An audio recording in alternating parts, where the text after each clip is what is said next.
Hey YouTube, welcome back to the Virtuous Bodies YouTube channel. I am Dr. Tamara Richards, and today I want you to raise your hand. If you have ever been in a situation where you showed up, you dieted, you exercised, you got your sleep in, you got your water in, and 2 to 3 weeks in, you saw you only lost 1 pound. And you say, oh, I know this scale got to be lying. You got back on it again, and it was only 1 or 2 pounds. And you say, you know what? The hell with this, right? We have all been there. So in today's episode, I am going to be breaking down the challenges that we as women face and why it is so darn hard for us to lose weight and how to actually use macros to help you overcome the challenges that we face, okay? So take a seat and let's go ahead and get started. So first things first, let's talk about the menstrual cycle. This is my theory, okay? I believe that we are facing the challenges that we face because of our menstrual cycle and the hormones that are regulated in our body as women. And most of that regulation comes from our reproductive system, which all is dependent on what phase of life we're in. Either we're starting our menstrual cycle, either we're going into puberty, either we're getting pregnant, we're on birth control, we're off birth control, we're breastfeeding, we're not breastfeeding, we're going into menopause, we're stopping menopause. All of these states and phases in our lives are going to affect our estrogen and progesterone levels, okay? And those two hormones in itself actually can help regulate the water in our body. Particularly, progesterone actually releases or is similar to another hormone, aldosterone. And aldosterone is known to cause water retention. Let's take a step back and talk about our menstrual cycle. There are 4 phases in our menstrual cycle. We have the menstruation phase, we have the follicular phase, we then have ovulation, and then we have the luteal phase. Now, if you do not become pregnant at the ovulation, in that luteal phase, your hormones, your progesterone and estrogen will take a nosedive down, okay? During this period, your body is trying to adjust your hormones because of this drastic nosedive. This is generally when we start to see water retention and bloating. Also, with this plunge in hormones, it also can release gas in our stomach and cause a lot of bloating and constipation. We also start having cravings because of this shift in hormones, where we start craving chocolate and fried foods and cheeseburgers and pizzas and all the good stuff. And so on top of the hormones causing you to retain water and become bloated, your stomach having gas bubbles in it that is then not moving any of the food in your stomach the way it should, and you're constipated, you can't release those things. And on top of that, you now have cravings of foods that are probably high in caloric intake. It is a recipe for disaster, okay?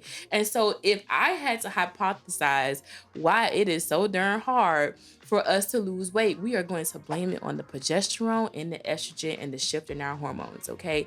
So Dr. Tamara, how do I overcome this? Because every 28 days, every 21 days, I am going through this cycle every single time. This is where you nosedive into macros, okay? And let's take a step back. We are not going to be using calories to correct this issue, because we already determined in the first couple episodes that calorie is a generalization of all the macros that is composed inside of those calories, okay? Looking at a food that says 1,000 calories is not going to tell you that 800 of those calories are all fat, or that 700 of those calories are all carbs, and more than 80% of those carbs are sugars. So let's break down that example, okay? So we now know that we have water retention.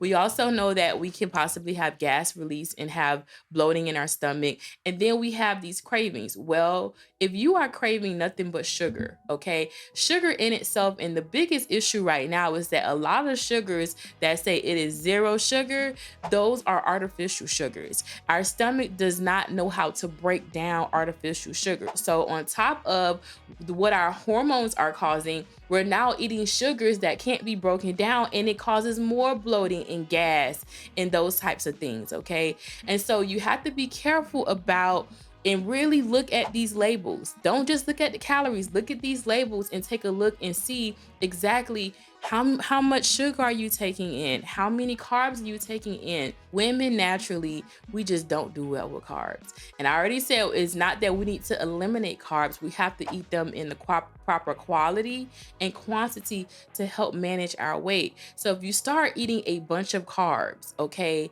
naturally carbs are going to retain water. If you just put bread and water, it starts to soak up water. Okay, so You add carbs on top of that. And if your carbs have a bunch of sugar, then you start adding in fatty foods. Okay, we already know that fat is gonna be stored as fat. We already have learned that excess carb is gonna be stored as fat. You have this whole recipe for disaster, right?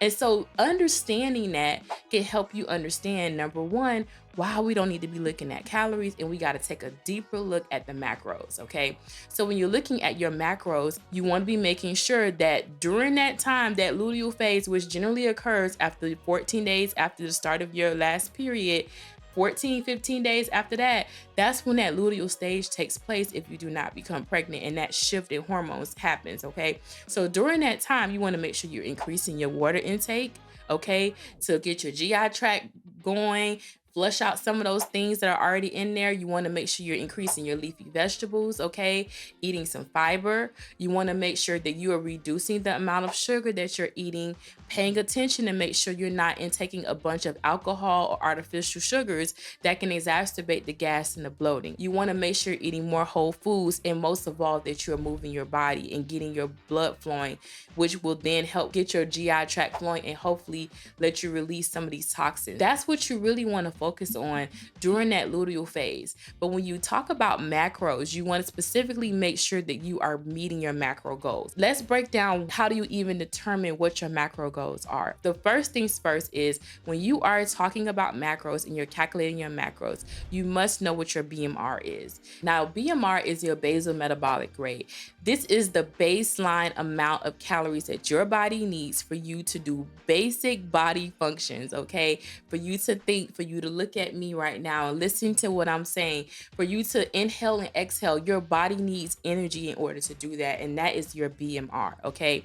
In order for you to learn how many calories you need to eat within a day to maintain your weight, you have to calculate your TDEE, total daily energy expenditure. This is going to take into account your BMR and multiply that by an activity factor, okay? Your activity factor is going to depend on how sedentary you are or versus how active you are. So if you are more sedentary, your factor will be about a 1.2, and the range goes all the way up to about a 1.7, 1.8, okay? So if you're moderately active, where you exercise maybe 3 or 4 times a week, your activity level will be about a 1.3, 1.4, all right? So you're going to take your BMR and multiply that by your activity factor, and that is going to give you your TDEE. Once you have your TDEE, this is going to tell you how many calories you must eat within a day to maintain your current weight. Now, if you are eating more than your TDEE, you're obviously going to gain weight. If you are eating less than your TDEE, you're going to lose weight because you're in a caloric deficit. So if you begin to track and you notice that you are eating the same amount of calories every single day as your TDEE, that is probably why you're not losing any weight. And that is why you should be tracking your macros to make sure that you're on track of where you need to go. All right. So that is the baseline of how to figure out how many calories you should be eating within a day. Now, when we talk about the specific macros, we talked last time about the daily acceptable ranges. Now, for carbs, you should be anywhere between 45 and 60%. For fat, you can fall anywhere between 20 and 30%. And for protein, you can fall between 15 and 35%. Well, Dr. Tamara, how do I know which percentage to use? Here is the bombshell, okay? Your percentages are dependent on you. There are no set parameters for what your percentage should be for your macros. There are a couple things that are taken into account when a nutritionist, a health coach, a coach is calculating your macros, okay? And what they're going to take into account is how active you are, and look at that activity factor. We're going to look at what kind of job do you have, because outside of whatever physical activity you're doing, how active are you at work? Are you sedentary all day? All those things should be taken into account when calculating your actual calories, as well as looking at your macros. All right. We're also going to look at, what is your end goal? Are you trying to get super lean and cut and go competitive style? Because in that regard, we got to really focus on getting your protein where it needs to be. And maybe you need a higher percentage of protein. Are you looking to actually put a little bit of weight on? Are you looking to actually just cut a couple pounds? So really adjusting your carbs. We also look at any health conditions that you have. Are you a diabetic patient?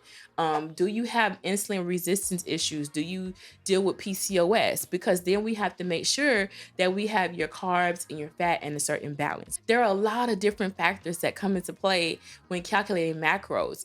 But if I had to give you some advice on where to start, is you want to take a look at those daily acceptable ranges. Play with it, okay? Final thing I'm going to say about the percentages of macros is you have to be realistic, okay? Now, if you track your food and you start to see that 10% of the calories that you're eating is protein, and you try to put your percentage at 35%, it is going to be very hard for you to try to meet that percentage. So when you're picking your percentages, you want to make sure that it's realistic. Now, some people just do a basic split. Now, when we say split, that means how your macronutrients are split between carbs, fat, and protein. Some people may do a 40-40-20 split. That means 40% carbs, 40% fat, 20% protein. Some people may do a 30-35-35% split, where 30% is carbs, 35% is fat, 35% is protein. It's going to be dependent on your goal. So if you're starting out, the best thing for you to do is hire a coach or a nutritionist or a registered dietitian that can actually help you build a customized macro calculation that is right for you. But if you're a DIY person and you want to try to do it on your own, use those daily acceptable ranges. Be realistic with what you know you can do. Stick to that. Plug it into MyFitnessPal and start tracking. Every single day, you want to then compare what you're tracking to what your percentages are to make sure that you're in that right percentage, okay?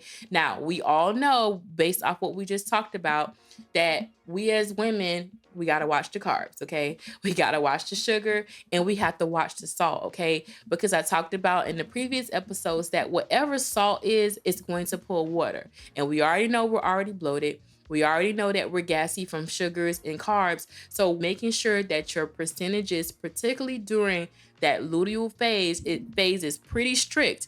Now, again, I hate to say strict, okay? Because I feel like macros gives you this freedom to make acceptable choices to work towards your goals. But you may want to do some adjustments during that phase if you see that you are feeling more bloated than you should, okay? Are you seeing changes in the scale? Are you seeing changes at with your inches? If you are, you continue that. Now you cannot continue the same macros for a lifetime, okay? You do have to adjust macros after about 12 to 16 weeks. But at baseline, you want to make sure that all of your percentages add up to 100%. Track that and really key in and find out where you're going wrong in your diet. Do not hone in on calories. You must use your macros to know exactly which foods are high in sugar and salt or that are also high in carbs, because we have already acknowledged the fact that those foods are irritant foods, okay? Those are the foods that are going to be driving our hormones to continue to feed into this water retention, bloating, and gas. And so next week, I am actually going to be focusing on how to actually use MyFitnessPal to track your macros, okay? So once you have your percentages, what do you do with it? How do you even track it? What are the tricks of the trade of MyFitnessPal? I'll be breaking it down for you. I've been tracking for about 2 years now. I have some tips and tricks here and there that I'll be sharing with you on my next episode. I do want to invite you to go ahead and take my Healthy Habits quiz, because if you're listening to this episode, you probably have struggled with your weight here and there. And I guarantee you it's probably something that you're eating, okay? And so my Healthy Habits quiz will actually ask you about 10 questions. It's really about your eating behaviors and eating habits to tell you whether or not you're overeating, undereating, or actually eating to maintain weight, or you're actually losing weight. So go ahead and click the link below and take my quiz. And I'll also follow with you with 3 tips to help you correct whatever the issue is at hand, okay? So I look forward to seeing you on next week's episode. Don't forget to follow me on Instagram at Virtuous Bodies. Again, you can find me in my stories cooking up some good meals that I plan to put in my planned eats, following behind my little ones, going on date night with my husband, and being a clinical pharmacist throughout my day-to-day and coaching my clients. So I hope to see you guys on my next episode. Take care.